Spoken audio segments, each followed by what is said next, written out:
नमस्कार, आप देख रहे हैं सरताज की न्यूज़ और मैं हूं आपके साथ ऋचा चन्ना। आज जम्मू में नेशनलिस्ट यूथ फार्मर्स ऑर्गेनाइजेशन की तरफ से प्रेस कॉन्फ्रेंस की गई है, जिसमें कई मुद्दों को उजागर किया गया है। इस पर हम बातचीत करेंगे। हमारे साथ ऋषि किल्लम जी है।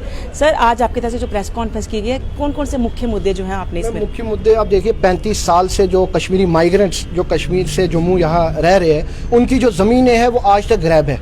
कोई उनको मुआवजा नहीं मिल रहा है, कोई सुनवाई नहीं है, उनकी ज़मीनें रिलीज़ नहीं हो रही है। वो यहाँ से गुहार एप्लीकेशंस दे रहे हैं, कोई सुनवाई नहीं है। और खासकर आप बॉर्डर माइग्रेंट्स की बात कर लीजिए। बॉर्डर माइग्रेंट्स को परेशानी आती है जब शेलिंग होती है, उनके लिए बंकर्स नहीं है, उनके बच्चों के लिए मुआवजा नहीं है, पढ़ाई के लिए उनको नहीं मिल रहा है प्रॉपर। तो हम जो किसानों का हक है उसके लिए हम लड़ाई लड़ रहे हैं पूरे भारतवर्ष में। और इस टाइम 10 लाख से ज़्यादा कार्यकर्ता हमारे साथ है। और आज जहांगीर वानी जी की ज्वाइनिंग भी थी, जिनके साथ 8,000 से ज़्यादा कार्यकर्ता कश्मीर कुलगाम से है।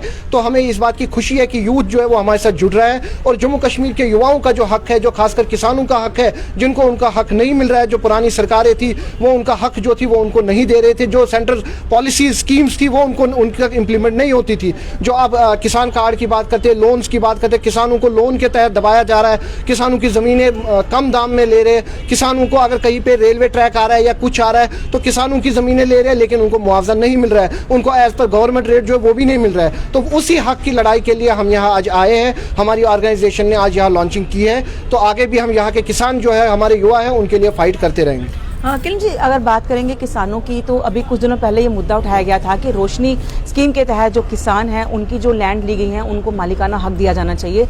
वो लैंड जो स्टेट लैंड थी जिस पर खेती बाड़ी काफ़ी समय से करते आ रहे हैं, वो वापस नहीं ली जानी चाहिए। तो आपको क्या लगता है? देखिए, रोशनी तहत के मैं ये बोलूं कि उस स्कीम में उसी को इम्प्लीमेंट किया जाए, उसी को दिया जो सही मायने में किसान हो। आप देखिए फेक कार्ड्स कितने बने हैं, जो किसान नहीं है, जिनकी प्रॉपर्टीज करोड़ों रुपयों की प्रॉपर्टी है, दिल्ली में सेटल्ड है, उनको यहाँ रोशनी के तहत ज़मीन अलॉटमेंट है, उनको नहीं मिलना चाहिए। गवर्नमेंट को सर्वे करना चाहिए कि कौन सही मायने में बिलो पॉवर्टी लाइन में आ रहा है, कौन इस क्राइटेरिया में आ रहा है, तो उसको उसका हक दिया जाए। उसको अगर वो उस पर खेती बाड़ी कर रहा है, उसका परिवार उससे पल रहा है, तो उसको उसका हक मिलना चाहिए।